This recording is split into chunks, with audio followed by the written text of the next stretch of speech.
So today on the program, we're learning about the Schiller Institute Chorus and Friends, and in particular about a special performance that they have coming up here in Quincy on a Friday evening, November 22nd at 7 p.m., a music and poetry evening. So Jen Pearl and Milena Robinson are both here to tell us a bit more about it. And ladies, thanks so much for spending some time to talk to us, first of all, about the Institute, and second of all, about this coming show. It's great to see you both again.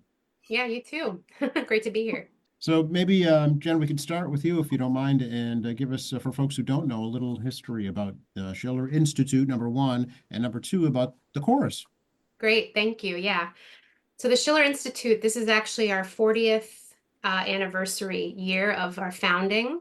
And we were founded by Helga Zepp LaRouche, the husband of the late Lyndon LaRouche, who was an American economist and statesman. And the intention of the Schiller Institute was basically to uh, bring together nations based on the best cultural statescraft, best ideas of those nations, regardless of other differences. Um, and so that process has been extremely effective over the last 40 years. We've put out certain economic proposals and policies that have been implemented. Like, for example, you have right now the BRICS nations, Brazil, Russia, India, China, South Africa, which has expanded into a commitment for infrastructure and development. Nations like India and Pakistan, who have had historically conflict, have been working together on infrastructure projects. So this type of perspective, which I think you can also bring back to the microcosm as well in terms of our own nation and the types of collaboration that's needed despite differences. And that's our mission as a chorus, is that classical music can bring people together in that way. So has the chorus always been a part of the Institute from its founding? Yes. So I would say our moment of uh, founding was in 2014. Um, we organized a concert on the 50th anniversary of the assassination of John F. Kennedy, a performance of Mozart's Requiem, which had been the piece that Jacqueline Kennedy organized for the commemoration a few months after his assassination in 1964 in January. They performed it at the Holy Cross Cathedral, and we, 50 years later, organized the same at the same cathedral and had an audience of something like 1,200 people from all around Boston who attended. So that was kind of our founding concert, and then we grew from there. Sure. Where is the Schiller Institute, by the way? Well, it's international. It's I would say the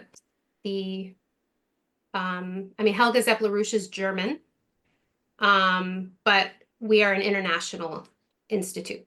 Okay, and are there local branches? Like, is there one in Boston?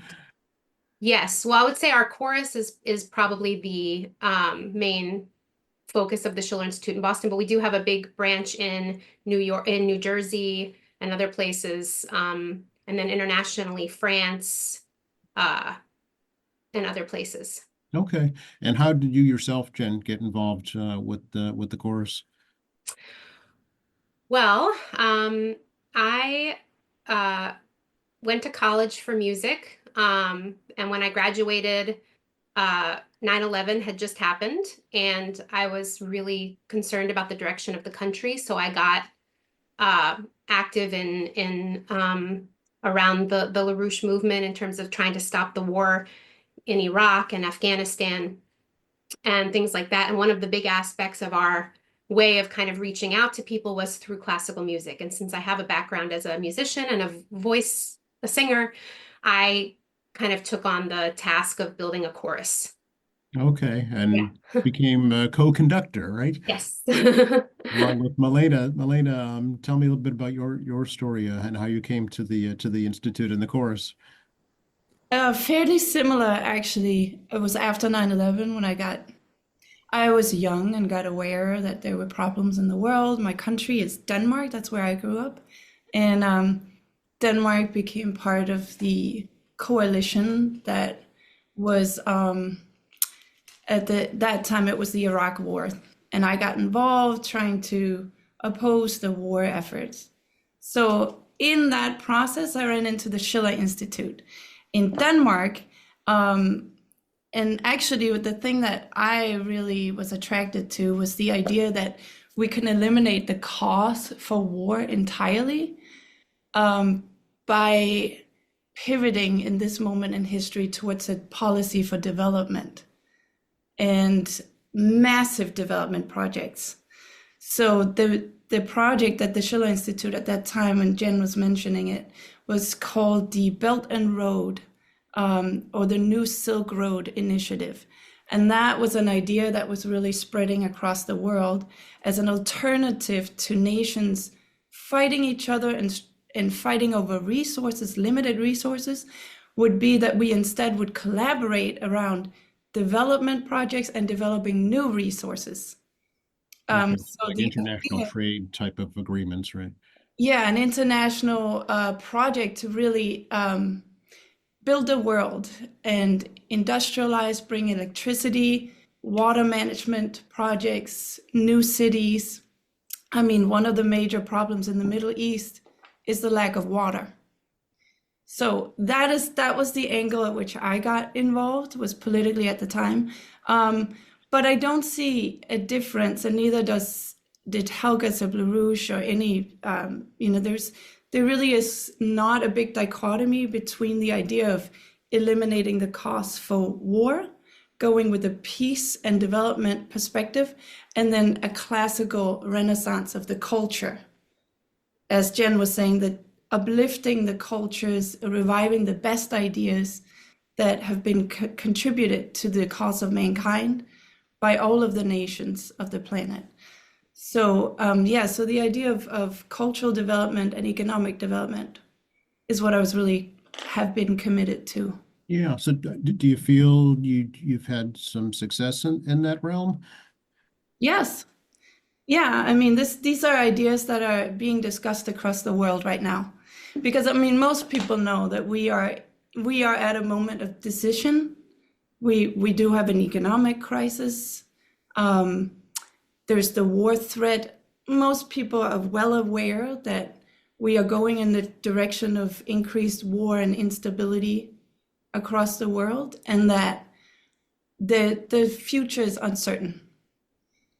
What they may not know is that a huge portion of the world have already decided that we don't want this direction. We don't want another world war. We want to choose development instead and collaboration. So a big portion of the world, this is centered in Asia, Russia, China, they have gone with this new system of development that was proposed by the Schiller Institute about 30 years ago. Okay. So All right. we are, in the United States, the struggle really is the United States going to revive the better angels of our nature and the better tradition in the United States, which, would be the founding fathers, the Hamiltonian credit system, the development of Lincoln. John F. Kennedy was sort of the last, I think, example of an American president who was really going with these big ideas and peace through development. Interesting. Okay. So, but does the Institute, I'm sorry, Jen, were you going to say something? No. Okay. Curious if the Institute, I mean, do you actually lobby, government leaders and politicians and diplomats with these suggestions and thoughts and ideas? Yeah, our institute is, we're writing articles, we're doing conferences, we are going to people with these ideas. But more recently, in the last year or so, the Schiller Institute has been the driving force, pulling together what we call an international peace coalition which is leaders, individuals, and people who represent institutions, journalists, diplomats, people of all sorts of political, backgrounds. Many of them disagree, they're left, they're right, whatever, but they all agree that we need peace.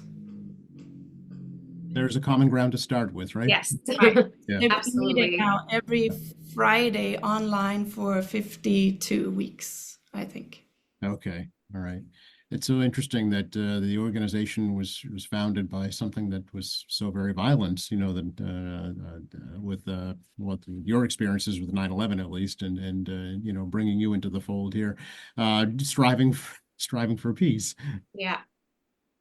So Yeah. how does the performance this coming, let's see, November 22nd at 7 p.m. at Christ Church here in Quincy kind of reflects those values, if you will?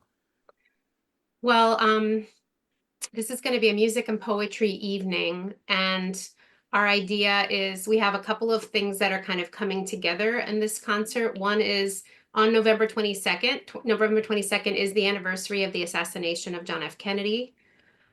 We also had Friedrich Schiller's birthday on November 10th, who Friedrich Schiller, the poet of freedom, who our Schiller Institute was named after. So we're bringing together kind of those elements. And some of the repertoire of the concert, I think, is really going to reflect this idea of what humanity could be. For example, the chorus will be performing a piece by Felix Mendelssohn, which is very beautiful, and it's called "How Lovely Are the Messengers of Peace." Okay. We're going. Not very cryptic. You just put No, it right out there on the table. Yeah. there you go. Pretty straightforward. We're going to have a section on the African American spirituals, which is a big part of our mission as a chorus, to bring that to the forefront as the real American music, real American classical music.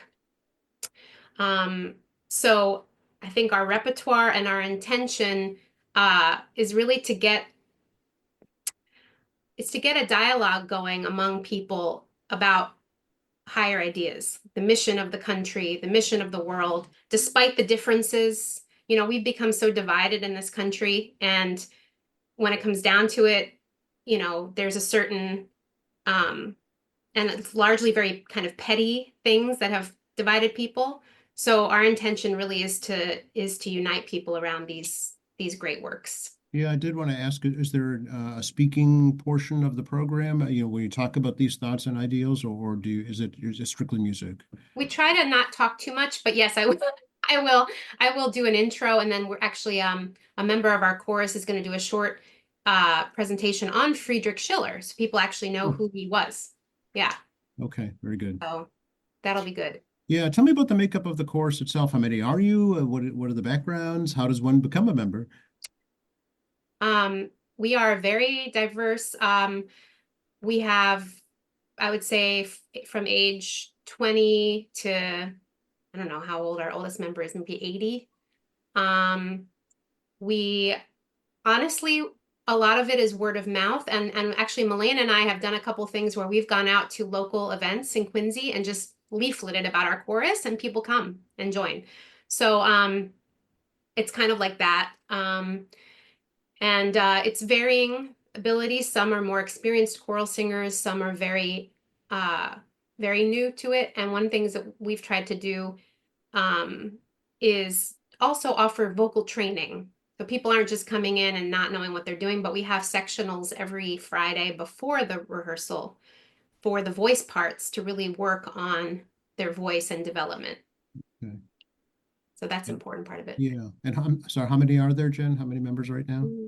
25. Okay. Around there. Okay. All right. And how did you both become kind of co-conductors? That's different for me to have co-conductors. Malena, do you want to say something? Well, I mean, we founded the chorus together out of the process that Jen was describing, really out of that big event that was pulled together by a small group of people, and Jen and I were driving it here with a lot of help from members of the Schiller Institute from the whole East Coast. But we've worked together as a team from the beginning. We're also best friends, and Oh. Yeah. we're together. Yeah. We Yeah, exactly. We work together as a team. We discuss the music, we discuss what the intention of the concert is, what we want to do, how we want to shape it. Yeah. Yeah. So do you have to audition to become a member? No, No. no. Okay. Everybody's welcome, whatever level you're at. Yes. Okay. And is there a cost at all? Um, Help. just to throw in $5 a week to help rent for the rental of the room. Okay. And how long have you been at Christchurch here in Quincy? Ooh, gosh, I don't know, 5 years, something like Okay. that. We're More. very grateful for that space. It's so beautiful. Really is. It's a wonderful place to rehearse and perform. It's a very old congregation, goes back to the 1600s. The building is a little newer, not much. Yes, it's wonderful. Yeah, we love being there. Yeah. Well, Lena, I'm curious. We didn't talk a little bit about your musical background. And Yeah. training. Yeah. Yeah, I'm a pianist Oh, and okay. I sing as well. And I went to school in Denmark. Um, and but I actually, since the Schiller Institute, also in Europe, was collaborating with musicians and singers. When I joined the organization, I joined over there and took over the music.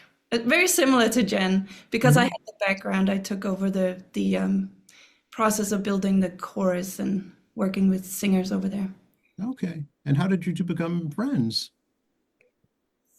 Well, I came here because I met my current husband. Ah, okay. Yeah, he was American, so I moved to America, and that's how we met. Very Started good. working Singer together. in our chorus too. He's a tenor. Yes, and my husband's a baritone, so so we welcome couples, we welcome families. Right. Yeah. And what about say young people, high school or even younger, perhaps? You're Yeah, welcome. Really? absolutely. Okay. Absolutely. And Really, Jen, are you also a musician, Jen, or just a singer? Yeah, I'm a singer and I teach voice Oh, okay. in locally at a couple different places, and I have my own private studio as well. Oh, very good. Okay. Yeah. So again, it is let's see, a music and poetry evening. We didn't talk about the poetry at all. What would that be including?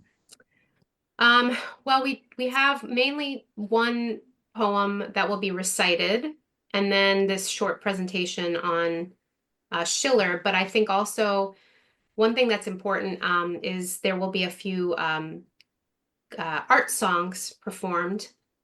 And art songs are really unique because they are a really perfect friendship, you could say, between poetry and music, where oftentimes the composer will be inspired by a poem and then set it to music. So you hear in the piano is not just an accompaniment like boom chunk, but actually has a voice of its own. I see. You could say that that's a poetic element as well. Okay, Yeah. interesting. Very good.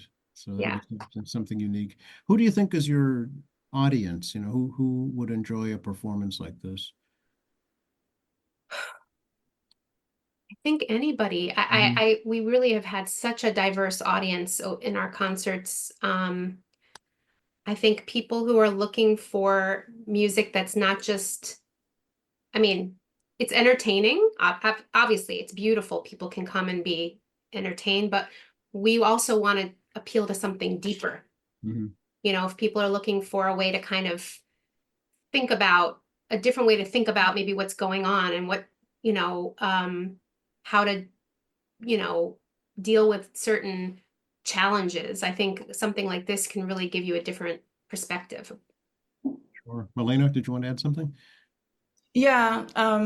I think of the classical music as it's an oasis of Mhm. beauty and sanity in a world which, for many people, if you get lost in the moment, it's pretty insane. Mhm. But zooming out and discussing and just being confronted with ideas that are eternal and beautiful and truthful and true for humans here and now and humans in the past and humans across the world is a way to, connect with your own universal self, which tends to help you navigate the everyday. And so, yeah, I think of it as an oasis of beauty and sanity. And that's why I think people who come to our concerts, they often say, "Oh, that was refreshing. That felt like a bath for my soul," or, or Yeah, we had one audience goer who told us after, she said that was the most honest performance I've ever been to. Oh, an interesting description. An Yeah. honest performance. Yeah. Okay. It says a light reception to follow. Yes, light Okay. reception. We've had some lovely donations from the community, and we really appreciate that as well. So yes. Nice. How can folks, Jen, support the chorus if they would like to? Well, they can I think the best thing would maybe to contact us via email. They can also come. We will have a donation basket. They can throw something in when they come. And if they want to send a donation, the best way is to email through the email address. Yeah. Okay. schillerchorusma@gmail.com. That's it. Very Yes. good. All right. Anything else we should add, ladies? No, I'm Just happy come to. and enjoy. Yeah, thank you. This was a lot of fun to talk Sure. about it. what the word Elena? friends. I beg your pardon? I said, bring your friends and come. Yeah. Absolutely. Thank you both. It's been a pleasure. I hope you have a wonderful event. Again, just to repeat for folks, it's Friday, November 22nd at 7 p.m. at Christ Church, which is the Episcopal Church on Quincy Avenue, right next to Quincy Fire Headquarters, to give folks a landmark if they don't know where I'm talking about. Exactly. Thank you both. Really great to talk to you, and have a wonderful performance. Thank you. You're very welcome.